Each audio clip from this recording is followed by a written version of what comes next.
Hello, everyone. It's Frances Widdowson here.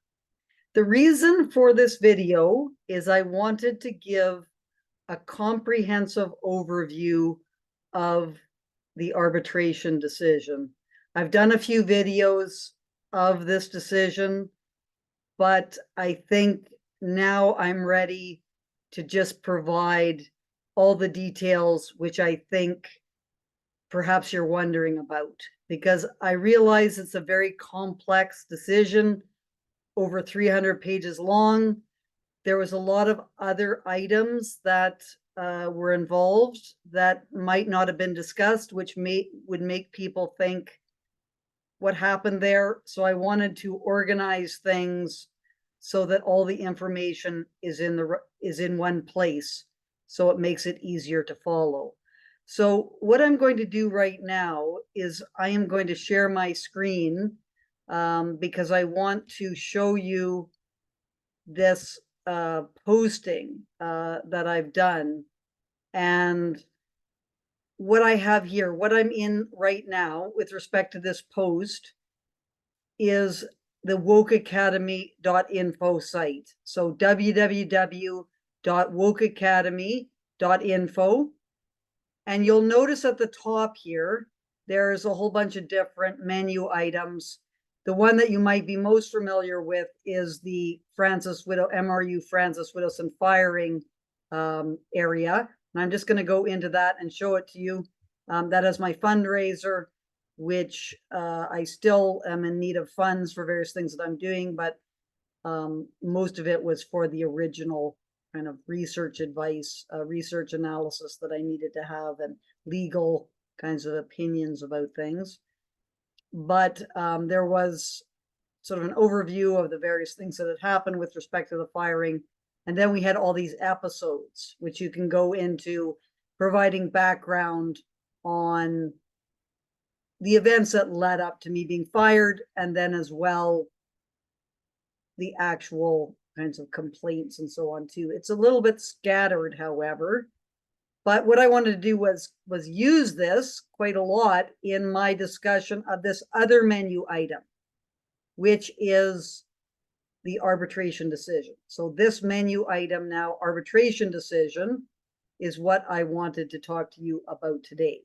So I'm going to try to keep this to about a half an hour, but there's a lot of detail here. But I wanted to just show you the various parts of this. So first of all, we have the arbitration decision itself, and that's on the Canley site. So if you just click into this area which says here, what you'll be able to do is you'll be able to get all 300 pages of this decision. Okay. I realize that's just for the people who are very interested in legal content, and it gives you the numbers of all the various items. But the most significant, as we're going to see, is the grievances about the substantive discipline on 253 and 280. These procedural grievances, I'm quite upset about these because the arbitrator just dismissed them. And there's a lot of important things that got rejected by him. And I'm hoping some of these things are going to be appealed. But what's happened is the union is just focusing on the fact that I wasn't reinstated. And if we don't look at those grievances, I think that's going to be a problem for faculty members in the future. Anyway, those are things I'm going to think about in the future. But these two, grievance number 4 and grievance number 9, they were discussed by the arbitrator, and he found that I'd been disciplined excessively, so that those are very important because they have meant that the termination was invalid. Anyway, so that's the arbitration decision, which you can access on the Canley site. I've also posted a video of some of the most important elements of the decision. And I thought that would be important because some people don't really want to go into the document at all. And this will give you about a half an hour overview of some of the most important things about it. Anyway, that's just right off the start, some general documents about the arbitration decision. What I've done in the beginning is I've just highlighted why I think it's very, very important to be talking about this right now. Because the day of the decision that was made on July 2nd, Dean Jennifer Pettit went out and sent an email to my department and also to the people who had harassed me. And I just wanted to give you those two emails because this gives you a bit of a sense of the kinds of things that MRU does to tilt the playing field against me. Because what happened is they did that, and then I thought it was very important for the union to put out a statement to correct the record, because these emails contain, first of all, they don't talk about the most important thing, which was that I was wrongly terminated. Just says that I'm not going to be reinstated. The arbitrators decided this matter is being appealed, so that's not even decided at this point yet. And I think that it is an absurd sort of decision that I shouldn't be reinstated, because it's rewarding the people who are completely hostile to academic values at the university. Anyway, she also said that the arbitrator supported MRU's position that the university did not violate her academic freedom. That's this part here. And that's not true. So that should have been corrected by the union. But the union won't make a statement. They have reasons which they haven't shared with me. I don't understand how that can be left as it is. So I need to talk about this. And since the union is not going to make statements about it, then it's going to be up to me. And because the arbitration decision itself now is public on Canly, I really don't think it is wise just to sit back and let months go by without talking about what's happened. So that's why I need to talk about this right now and not wait for many more months to go by. And as well, there's a psychological dimension to it. When you are encouraged not to speak up, it makes you more reluctant to speak up in the future. And I see no reason why I should not be talking about what's happened. Anyway, just so that you know what the general aspect of the decision is, there were 10 grievances that were examined. 8 were procedural, 2 were substantive. The 2 substantive ones concerned the 2-week suspension without pay and the termination. And because it's very confusing as to what the case is, because of all these details, what I've done is I've just shown you what the case is. And it's in this, if you just click on this, it shows you the case that actually exists, that's being put forward by MRU as to why it was decided I shouldn't be a professor anymore at MRU. And what we have is 9 tweets and 1 complaint that was deemed to be frivolous and vexatious. That is the basis of the case that we just found out about on January 16th, 2024.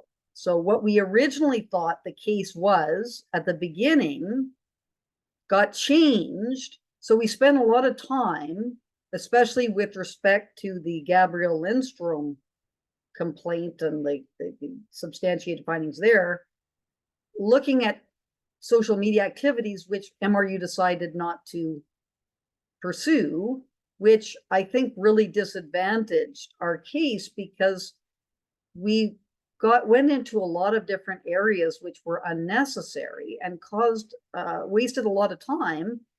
But because the case was not particularized, the arbitrator did not make MRU particularize the case, the what, the how, the when, and like detail these social media activities that they argued were harassing.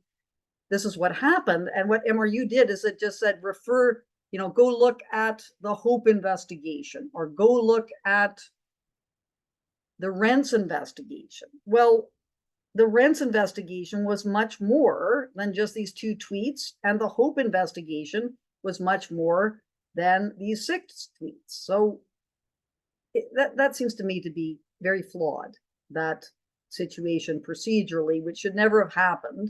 And I don't understand why we are not taking issue with that.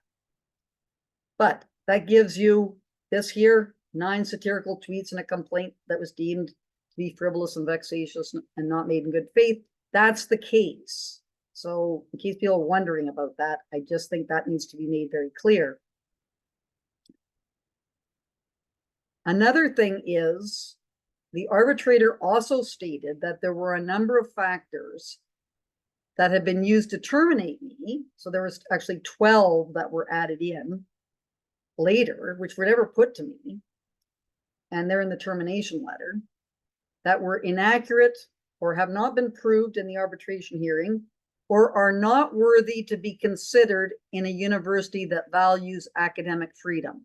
That's on the arbitration decision on pages 288 and 289.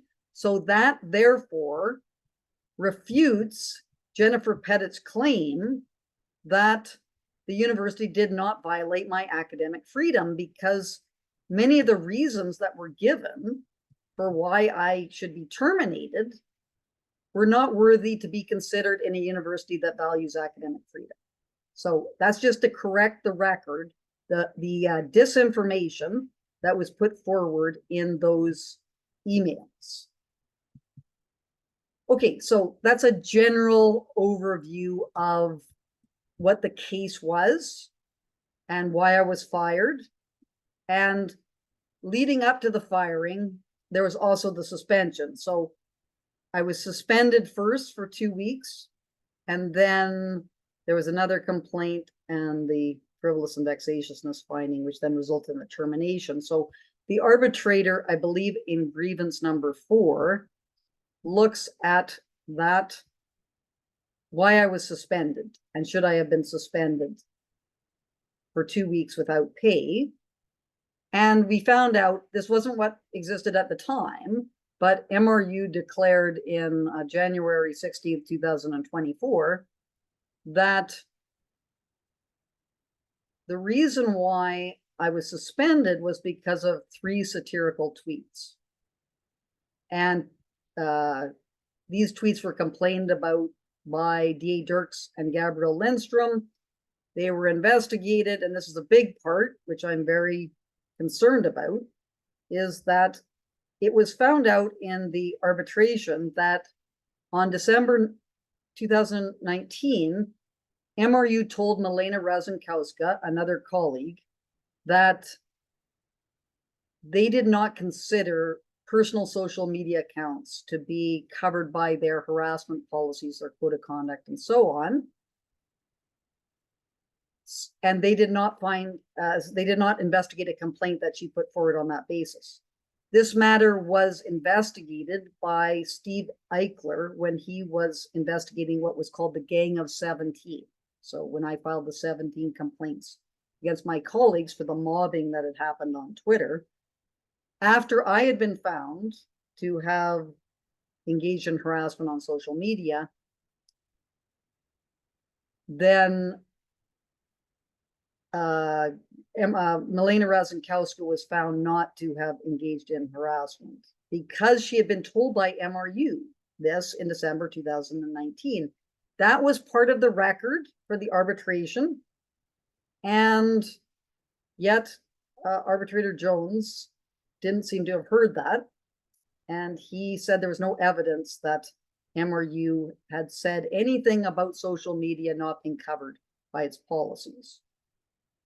Anyways, that's a very, very important thing that happened in the arbitration decision, which I believe should be appealed, because that meant that I was improperly, it was wrong that I was suspended. I shouldn't have been suspended, because you're not supposed to be punished for violating a rule that you didn't know existed, and that rule did not exist.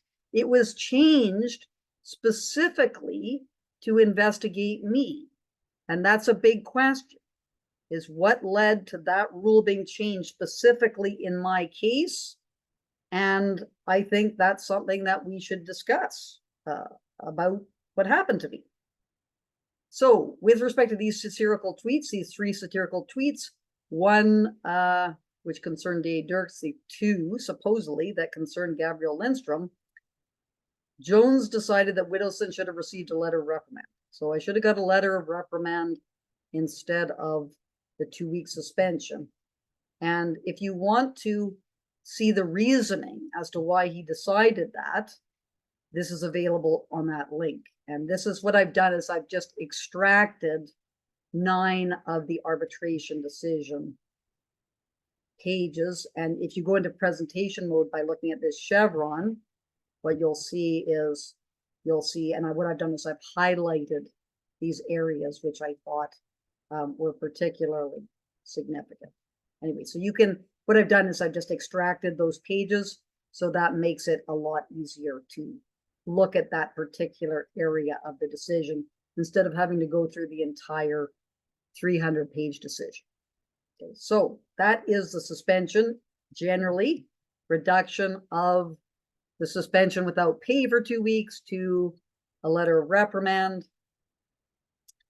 And then we have the 2 items that resulted in this discipline. One was the Dirks complaint, and you can look at all the documents to examine the Dirks complaint. That was the complaint. It's redacted, which was another issue that should probably be appealed. All the particulars, and then like the actual transcript of that meeting, and then some things that are going on currently. Evidently, the Lindstrom and the Dirks complaint, their grievances about this are going to arbitration, which is another interesting matter that should be pursued at some point. So you can look at all the several things that Dirks complained about, which were completely opposed to my academic freedom in talking about the trans issue, because Dirks is a trans activist. And the one tweet was found to be substantiated. So most of the things Dirks complained about were not found to be substantiated. What was substantiated was this one tweet satirizing misgendering fatigue. So this was found to be discipline worthy. And what happened was, there was this character on Twitter called Dr. Tony, and he was castigating John Kay, who's a journalist, for referring to Dirks as they, them, because Dirks was running this pronouns workshop and also doing this workshop for the MRFA about white supremacy culture in the faculty association. When I looked at Dirks's pronoun workshop, I saw a very, very funny cartoon. It wasn't meant to be funny, but it was about, if you're misgendered, it's like having a brick put in your backpack, and you have so many bricks that at the end of the day you have to lay down and you can't get up. And anyway, I thought this was a bit catastrophic, looking at misgendering this way, especially if you would like people to call you they, them as pronouns, because people aren't used to that way of referring to people. And so obviously they're going to call you she instead of they, and it's going to happen a lot. So, that's something that should be understood by people who are making that demand.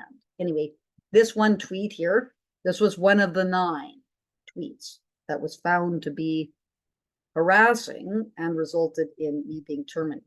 And the actual investigator, Jennifer Hawkins, found that this one tweet had violated 3 policies and 2 laws, the Alberta Human Rights Act and the Alberta Occupational Health and Safety Act. I think that is a very, very strange finding, and we should talk about that, because I think that's absurd.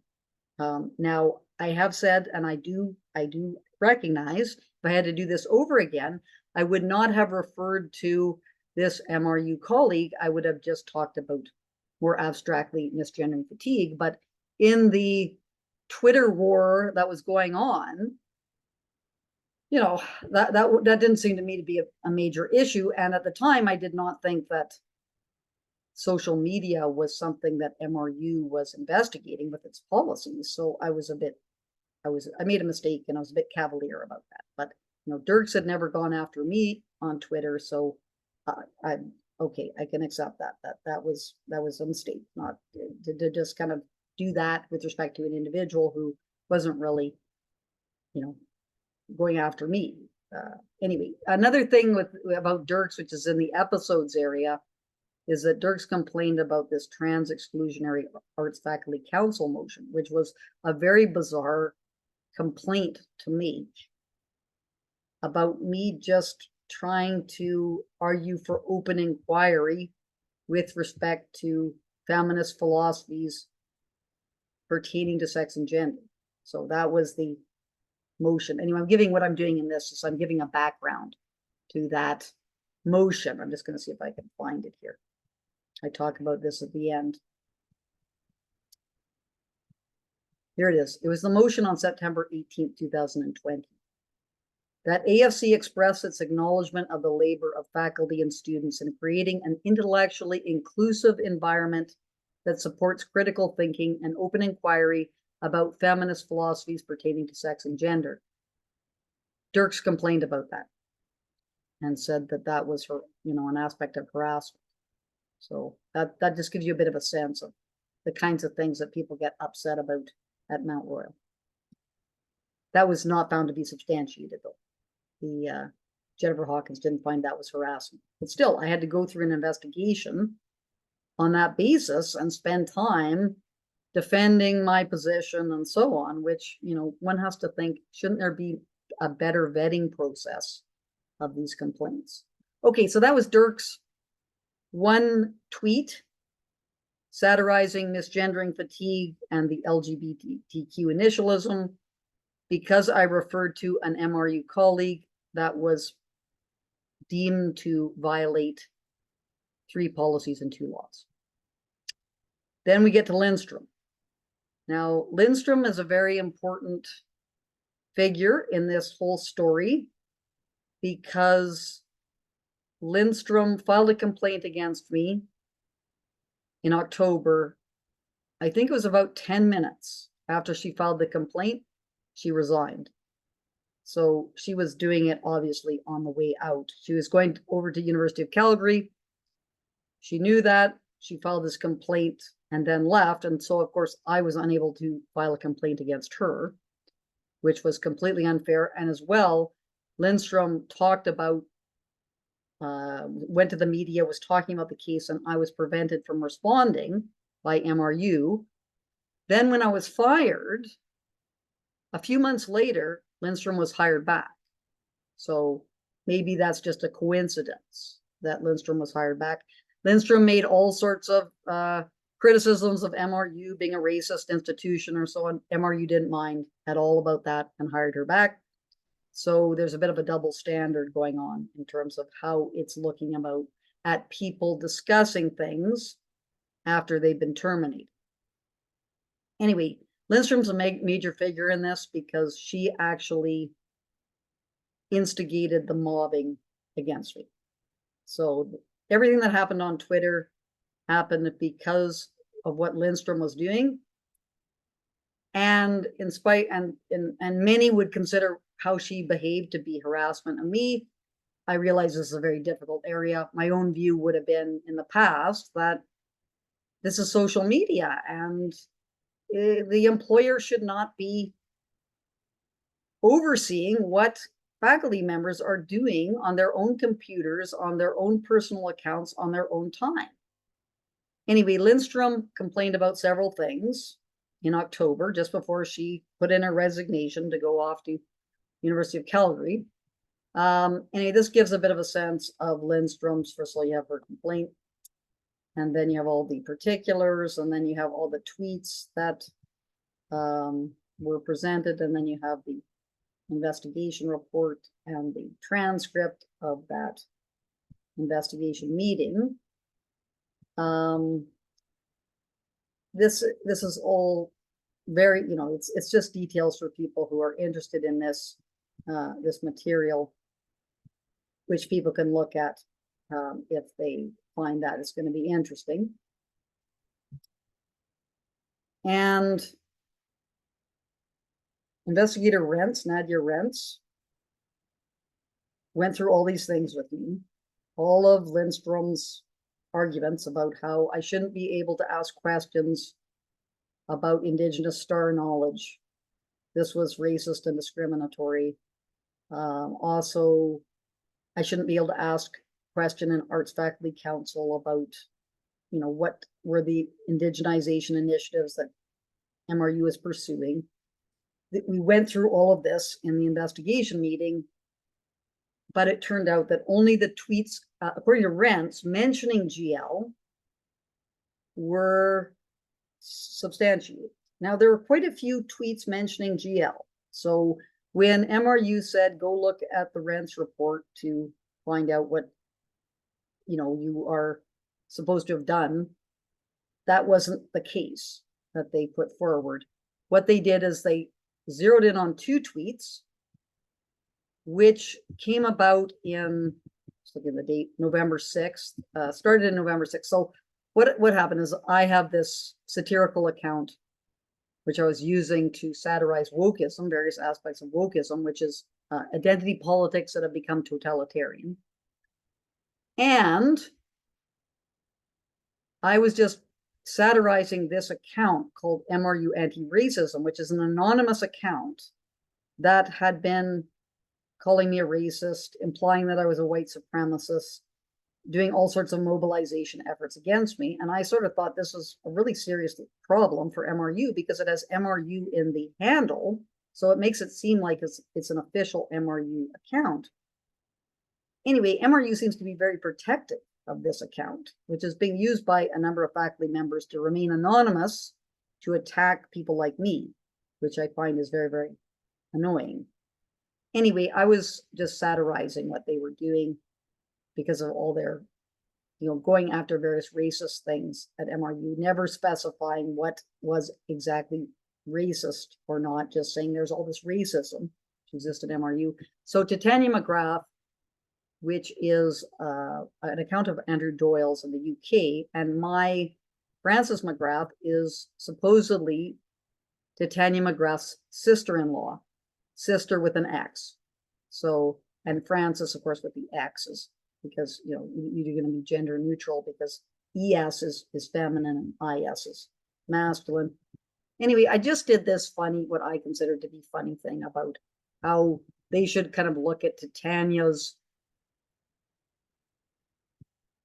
drawing our attention to all these different ridiculous racist things, which are not racist, like having white paper or something like that. That's racist because it's white paper, not, hey, it's a better contrast with the pen if you have white as opposed to having dark brown or something. Anyway, when I did this, I wasn't mentioning GL at all. So Gabrielle Lindstrom wasn't mentioned at all. But for some reason, she decided to go into my Twitter account and attack me, which she's, at the time, I was like, hey, this is Twitter. This is what happens. So she's tagging Tim Raleigh and she's saying, is this what MRU is paying this person to do? Troll fellow faculty members and student accounts and then post threads of nonsense? Woke AF. Hashtag. Anyway, so I see this, right? She's replied to me. She's also replied to MRU Anti-Racism. And I said, yes, the president should definitely fire Prof. Widdowson for harassing the loving and kind, but not nice, anonymous account. So I'm talking about the anonymous account there, which is MRU Anti-Racism that mobilized students, Gabby Lindstrom. So I'm not talking about, I'm not even talking about Gabby Lindstrom there. I'm saying that she should do this. Like, I'm just kind of satirizing MRU Anti-Racism. I'm sort of saying that, yeah, they should just fire Prof. Widdowson for this. And then this is more evidence that MRU has no interest in challenging racism, which I included this thing that because she was, when she was about to leave MRU, she was criticizing MRU as that is not interested in challenging racism. And Gabrielle Lindstrom often refers to the need to have grace and humility, which I've always said, if you're going to try to get one of your colleagues fired for having these academic discussions, that doesn't seem to me to be very humble. And also the loving and kind aspect is often mentioned. So that's what I did in response to her. And then she said, racial advocacy, she thinks that I mobilize students against her, and she has these laughing, crying emojis. But I wasn't actually saying that. I was saying that it was the anonymous account that had mobilized students against her. So it wasn't really Gabrielle Lindstrom, but in fact, Gabrielle Lindstrom had mobilized students against me. And so I pointed this out to her. I wanted to point this out to her, but when I tried to do that, I found out she had blocked me on Twitter. But when you have Twitter, people looking at things, you have an audience that's not going to see your response if you don't respond. So I responded anyway, so that these other people in the audience would be able to see that Gabrielle Lindstrom had actually mobilized students against me. So everything I was doing in this situation, I was completely, Gabrielle Lindstrom came onto my account. She was the one going after me, and I was just reacting to her. And that's the whole history of the relationship between Gabrielle Lindstrom and me. Is I never went after Gabrielle Lindstrom. I wasn't doing anything to her. She was attacking me, trying to get me fired, trying to get this mob riled up against me. Everyone defended her, and that was the whole basis for the Twitter mob, which I document in this episode 12, which is, if we're going to call it harassment, all this stuff on Twitter, then take a look at what happened here. And this here, all these yellow things, this is all the screenshots that I did, all the, what I called mapping the mob that I did with respect to Gabrielle Lindstrom and her instigation of things. So that's all there as evidence. And then the beginnings of what happened, which happened in July 31st, that's when Gabrielle Lindstrom started to do this. I was defending Wendy Mesley and saying that you need to understand, when you refer to an epithet, that if you refer to a book title, that's a completely different thing than calling someone a racial slur. And there's no problem with referring to a book title. That's what I was saying. Anyway, she was arguing that students are raising critical awareness around certain faculty who hide behind academia to spread racist views. No one knows a person's intent, focus less on intent and more on outcome. So, and then she was interacting with people. For example, the argument made by this anonymous account, Racial Advocacy MRU, that it was violent, and it makes you wonder how someone like this teaches and grades without racial bias. What will be the last straw? So it's like I should be fired. And this is what Lindstrom says. She's been at it for so long that we seriously need to consider your question. What will it take for the university to stop in their complicity a student or faculty member who's pushed to the edge? And what does that mean anyway? Pushed to the edge? Because I'm just defending Wendy Mesley's reference to a book title? Anyway, that's all documented in this episode 12, which I think gives you a sense of how I was responding to Lindstrom and not allowing her to bully me, harass me, and so on, if we're going to call it that. And I was just satirizing her attempts to do that, which I thought at the time was a rather unorthodox way to just kind of show her that this was unacceptable behavior, what she was doing. And I was, sort of amusing myself a little bit on my own time. So it had nothing to do with work. It was all this Twitter stuff, which until I actually started to, defend myself against Lindstrom, no one cared about at all. It was just totally, anyway. So that was it. Anyway, there's a few other things about Lindstrom. The questioning Indigenous star knowledge episode, which is there. The anti-racism and defending Wendy Mesley. So that's that issue of when Lindstrom went after me originally, not having anything to do with her, just talking about this academic point very seriously. And I had this troll who had not identified themselves as a student at that time, who was asking me, why was I not referring to the word, this racial epithet? And I explained why I didn't think it was a problem to do it. I was asked a question and I was just seriously answering this question.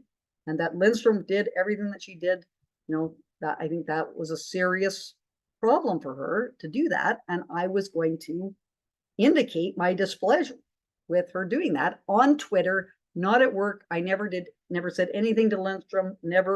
I've never had an unkind word that I've said to Lindstrom in any context in person. And that's how I'm going to continue to do it. I'm never going to approach Lindstrom, argue with Lindstrom or anything, or any other Indigenous activist. I'm going to criticize them, which I should be doing because the way they're behaving is not appropriate in an academic setting, but I'm not going to do it in person because it just causes too many problems at this stage. Okay, so that was the suspension. Those two tweets, satirical tweets about Lindstrom, mobilizing this, all these people against me to get me fired, and the satirical tweet about D.A. Dirks and the misgendering fatigue, which granted shouldn't have said an MRU colleague. It should have just done it abstractly to show how, this whole idea of misgendering fatigue is a bit of a silly idea in my view, and is the appropriate subject of satire, which is what satire is trying to do. So the termination, that's the next kind of thing that's looked at in the decision, which is very important. You can look at the reasoning here. So what I've done again is I've extracted these 10 pages and highlighted. You can go into the chevron on the right hand side here, open up the presentation mode, and this is all highlighted, all the kinds of things about what he's saying about the termination, which you can look at. It's a lot easier than going into the decision itself.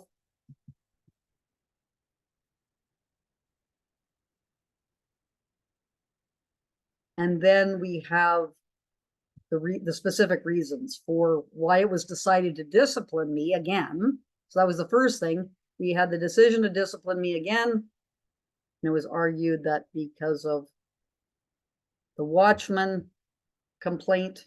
So there's 6 satirical tweets, started out in the Hope Report as 8 satirical tweets and a Facebook post. But then when we got to January 16th, 2024, MRU said that it was just going to be,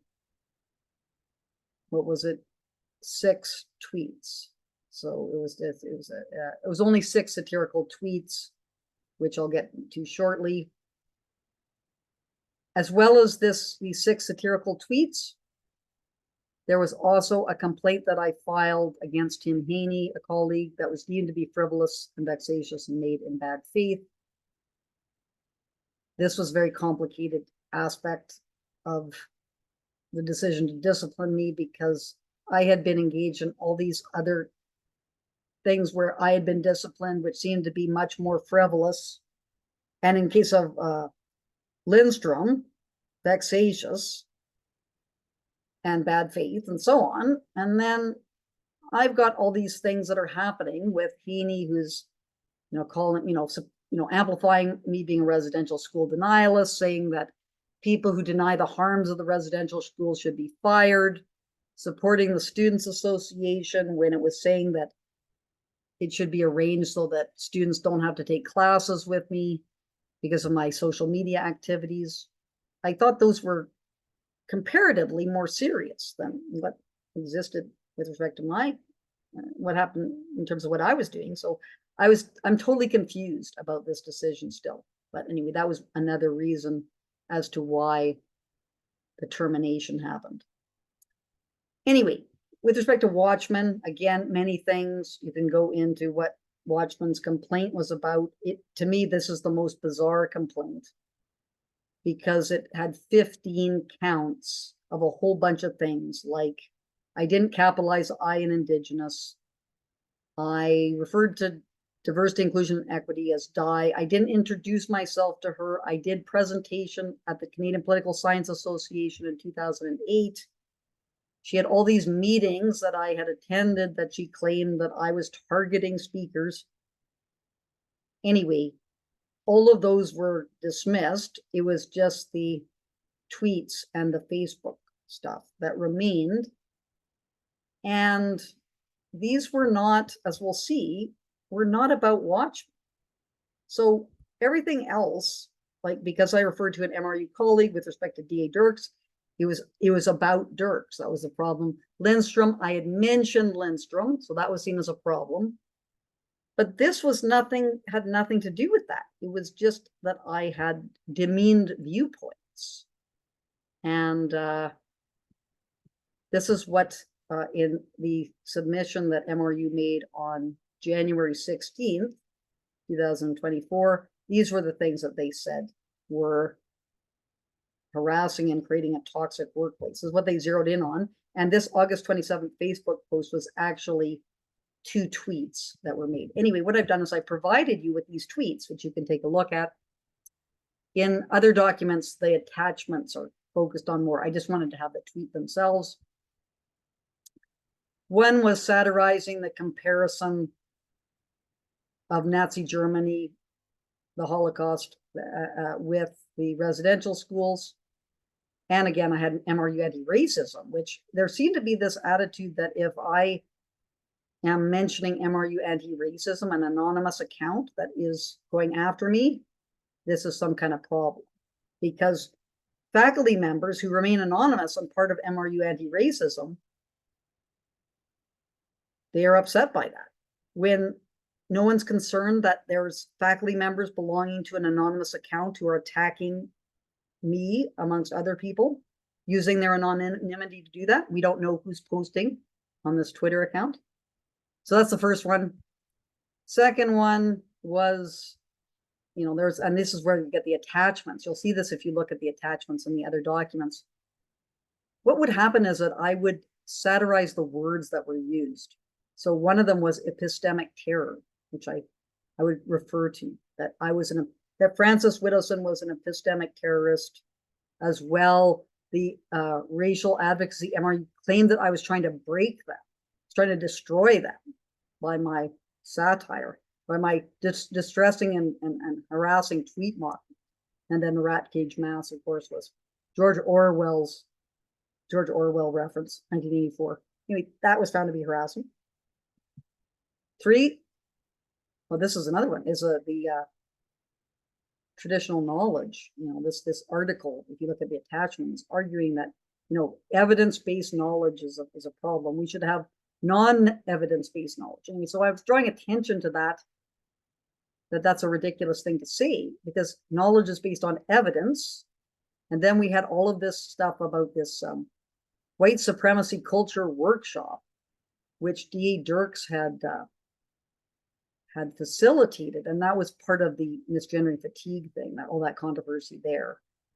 Anyway, in this workshop, Dirks was claiming that things like, writing clearly, demanding evidence, showing up on time, this was all evidence of white supremacy. So I was doing that. I was making that kind of comment as to the ridiculousness of this white supremacy culture workshop that was held by the MRFA. Number 4, tweet 4. This is about the Holocaust and the residential schools. Again, not mentioning anything to do with me.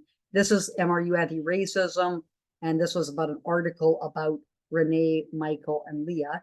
The Renee, of course, is Renee Watchman, but it wasn't about Renee in this, about her in this context is the MRU anti-racism discussion that was happening. That was harassment. And then finally, this, for some reason, Hope went into tweets where I was having interactions with Gabrielle Lindstrom and Tim Heaney. So he was not just investigating my activities with respect to Watchman, he was also examining how I interacted with other colleagues, which of course never happened for anyone else. No one was investigated for how they were interacting with other people and these kinds of things. And anyway, for these attachments show, the kind of disingenuousness and hypocrisy that was being shown by, for example, Lindstrom saying that we'd only she had only engaged in pleasantries with me. And here I am going after her and just being this horrible person who's attacking her. So you attacked me. So knock it off with this. You're just all sweetness and light, and I'm this big meanie who comes in here. And this is again double standards that no one cares about. So those are the 6 tweets that Jeff Hope, well, not Jeff Hope, but Jeff Hope did identify these, but then MRU zeroed in on as the actual harassing and tweets that created a toxic workplace. That was what was happening. So anyway, that was the case. You can see more of this if you go into episode 1, the Renee Watchman complaint. The disruptive actions at meetings, the reason why this is linked to Watchman is that Watchman complained about a number of questions that I asked at meetings. And so I I had recordings of those and I did transcripts of those. And you can sort of see what she got angry about, which were completely legitimate questions. And it's pretty obvious that Renee Watchman doesn't like anyone questioning anything that she thinks is valid. The satirical letter, that was another thing that Watchman complained about, that Hope did find was harassing, and that got dropped by MRU. I don't know why, but Hope found it was harassing. Poisonous work environment. Okay, this is important too, because it shows Watchman's actions from a very early point. In 2016, Watchman was participating in a poisoning of my work environment at what happened in 2016, which was I organized a roundtable with Liam Haggerty, and he was the moderator. And what happened is that he was having a Twitter conversation, Liam Haggerty, with Renee Watchman. And it has some of Watchman's activities with respect to that. Watchman was also a supporter of Michael Trusello when Michael Trusello called me a pathetic racist on Twitter, which was not found to be harassing by Stephen Eichler because of his timelines that he used were different than the other timelines that I was subjected to, which is another procedural problem. That gives a bit of a background to the poison that Renee Watchman was part of. And then the complaint against Haney that was found to be frivolous and vexatious. And that gives Steve Eichler's reasoning behind that. I'm totally mystified by it. I still am. I don't understand what he's talking about in this. And then I explain in this paragraph,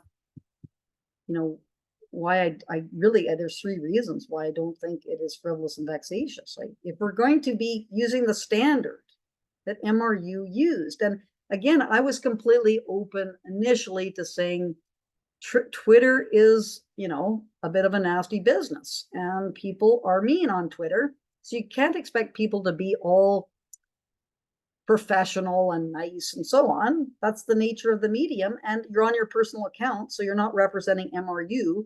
And I should mention that there was the case of Tanya Stogre as well, who was using the MRU education account, the official MRU education account, to go after me. This led MRU, about a month after she started doing this, to send her an email telling her to stop it. But they never told her about her other Twitter activity. So the fact that they focused on the official MRU account and not on the personal account shows you that that was kind of their interest at the time, until they decided to go after me in October 2020. Anyway, these are the 3 reasons that I give for, I just don't understand the frivolousness and vexatiousness charge that was leveled against me. Okay, so that was the 2 instances that MRU put forward as to why I should be disciplined again, in addition to the suspension without pay. Then, in the termination letter, which you can take a look at, if you just go into there, you can look at the entire termination letter. And that'll show you where this is on there, but it has the, I can just go down there. Because there's the three, the reasons you're dismissed for just sufficient and reasonable cause for the following reasons. So it was a bit odd, this being discussed in the arbitration, because they are saying here that they're dismissing for these reasons. In the arbitration, they were saying you weren't being dismissed for these reasons. It was just being decided that you should be disciplined. But no, they said dismissed. But that's confusing. And then we have as an appropriate disciplinary measure, we have these 12 reasons. So that's where that comes from. Anyway, I've just cut and pasted these 12 reasons that they've given, or 12 factors. Reasons, this is just added on. It wasn't part of the investigation process, and many of these things I'd never seen before. I've seen the release, but I never seen that this was complaints about that. They'd never been put to me. And the best ones, as far as I was concerned, the most ridiculous were number 3 and 4, were these about the meetings, because the meetings had been investigated by Jeff Hope in the Renee Watchman investigation. So Renee Watchman complained about a bunch of meetings. We went through them with Jeff Hope. I shared my recordings of them. He said, no, this is not harassment. What you did was perfectly fine. And in fact, in this case of the spring of 2021, the famous meltdown on March 5th, 2021, he said it was actually the people who were attacking you who were the problem, not you. You were acting appropriately. So for them to add this back in, and we actually watched the Zoom recording of that meeting in the arbitration hearing. So that was serious bad faith by MRU to do that. And I'm amazed that they did that. Anyway, what I've done here is I've color-coded these numbers, and I explained the color coding. The yellow numbers are the ones that the arbitrator actually said that I had engaged in, which was, of course, the harassing and toxic environment. But as well, I don't take responsibility, and I have no remorse. And darn tootin', I don't. I do not take responsibility, and I have no remorse. So pound sand. It's not going to be this struggle session of getting me to admit to something which I think is a total ridiculous charge. I can't take responsibility because I never knew the rule existed. The rule did not exist. The rule was changed specifically in my case, which I think is the problem, which no one has recognized. And the arbitrator just ignored that and pretended that that didn't exist. And remorse, how am I supposed to? I'm defending myself. So, okay, it was a mistake about the Dirks and referring to an MRU colleague, but in terms of the sins that everyone's committing, is saying an MRU colleague, and like this misgendering fatigue, like kind of just satirizing that, is that at the level of what Lindstrom was doing? Targeting me, going after me, trying to mobilize a student group against me, trying to poison my work environment for making academic arguments, complaining about a whole bunch of things which are what I should be doing as an academic to maintain the academic mission of the university. That's amazing that people are focusing on how I've got to grovel and scrape and pretend that I'm remorseful when I'm not, when I shouldn't be remorseful. And as I said to Elizabeth Evans on December 13th, 2021, what about MRU? Does it show remorse for what it's done? The terrible things that it's done. Unbelievable things in supporting the mobbing of a professor who was just trying to make academic arguments in a very controversial area. That's what I was doing. All the Twitter stuff came later when I tried so hard to act in good faith with all these people attacking me all the time, and MRU doing nothing about it. Show some remorse. Elizabeth Evans, Jennifer Pettit, Tim Raleigh, I'm calling upon you. show some remorse. Okay, so then we have 288 and 289. This is Jones's discussion of those 12 factors.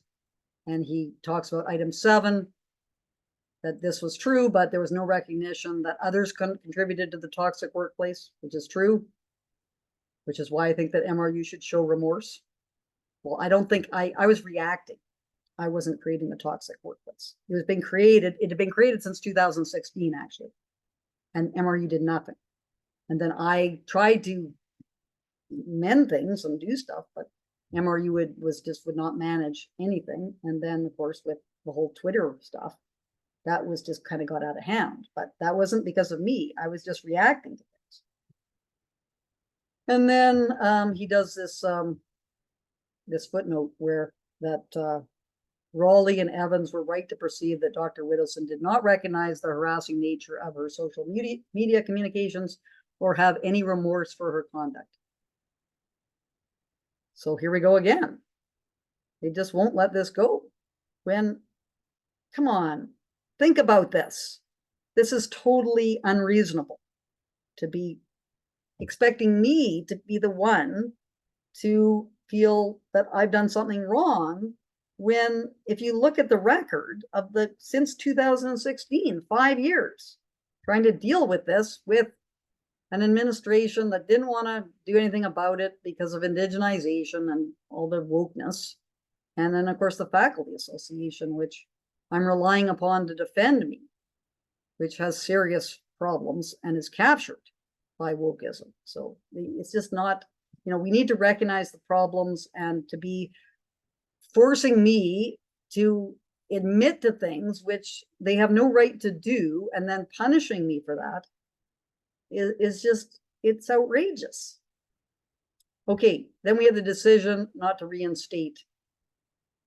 And the arbitrator gives 9 reasons for this. You can read them there. And that's on page 291 and 292.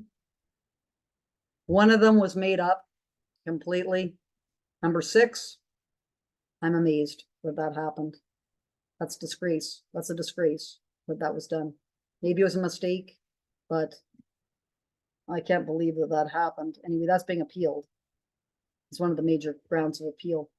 And then the other ones are all this Twitter activity and people are upset by it and so on. Well, they're upset because they behaved really badly, made up a whole bunch of stuff about me, and then now they're not taking responsibility and showing remorse.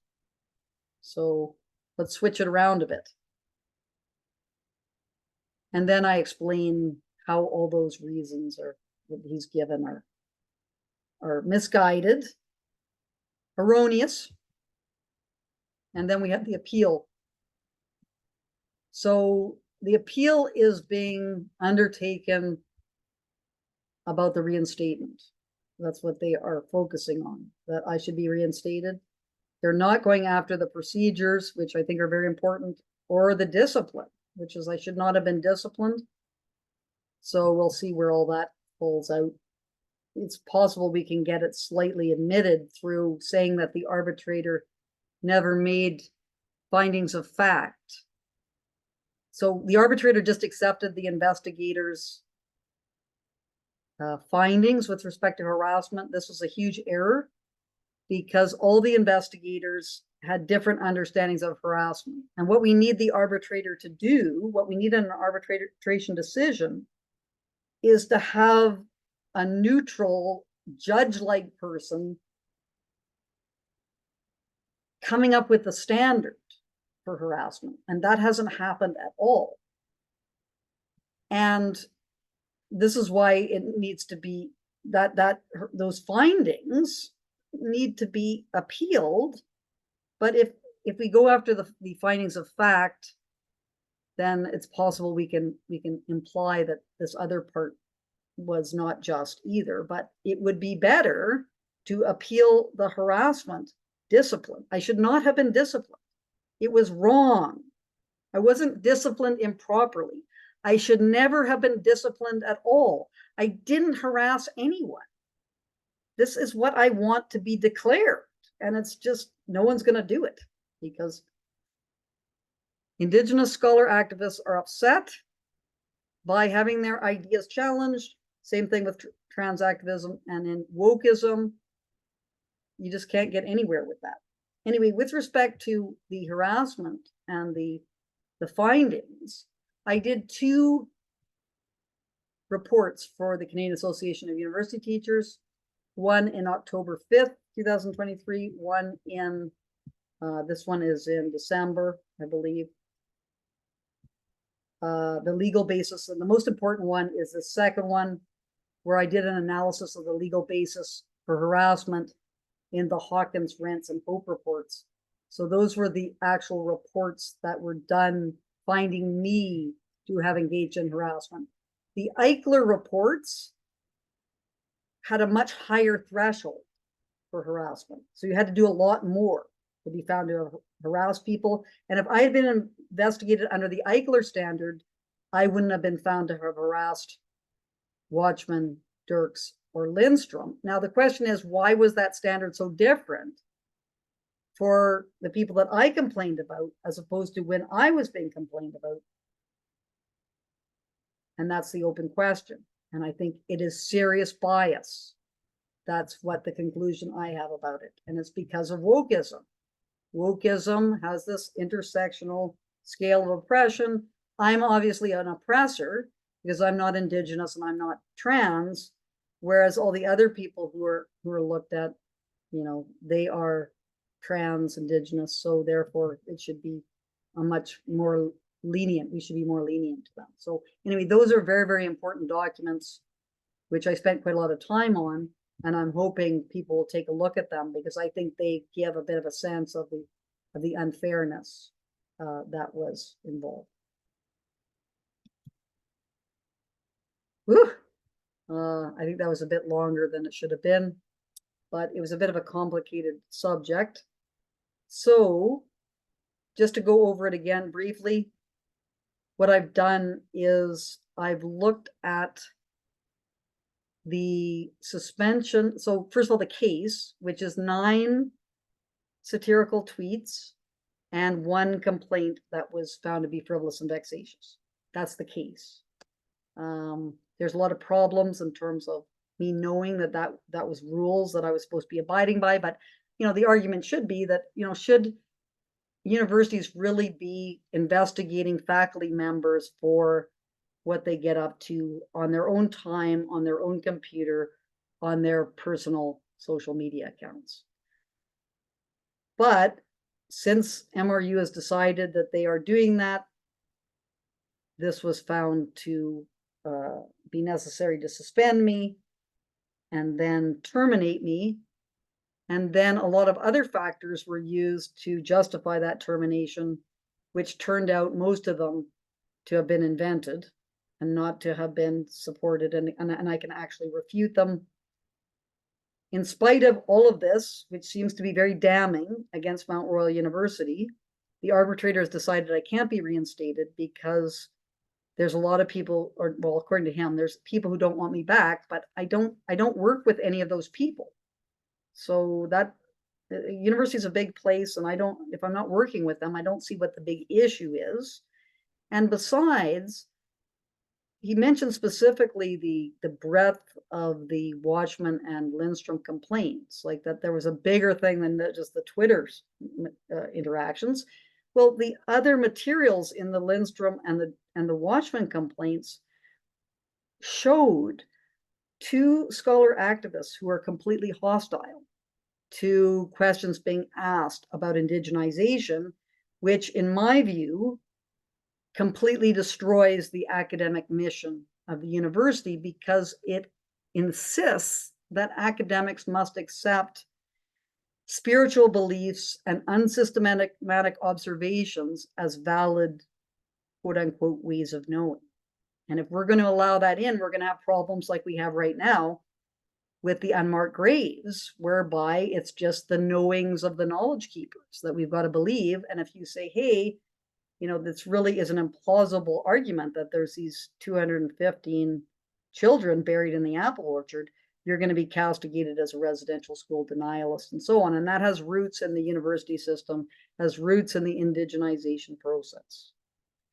So my case is being appealed, the lack of reinstatement. However, I think that that is weak. I think that it should be appealed on the procedures, all the procedural problems should be appealed, because the way it stands now is it's perfectly acceptable not to give people complaints, and they have to go through investigations without seeing the complaint, which is a star chamber-like maneuver. But there's many other procedural problems as well. And then the discipline. I should never have been disciplined. That was a complete injustice. And that discipline should be voided. And there should be a declaration that I never harassed or discriminated against anyone at Mount Royal University. Anyway, that gives you a sense of what happened with respect to the arbitration, what my response is. Thank you very much for listening. I hope that this enables you to have a better understanding of what went on at Mount Royal University from 2016 to 2021, and how a wonderful institution with great administrators like Robin Fisher and Manuel Merton, how that was completely destroyed by wokeism, a union that is captured by wokeism, and an administration which finds it very, very difficult to manage conflicts and stand up for the academic integrity of their institution. Thank you very much.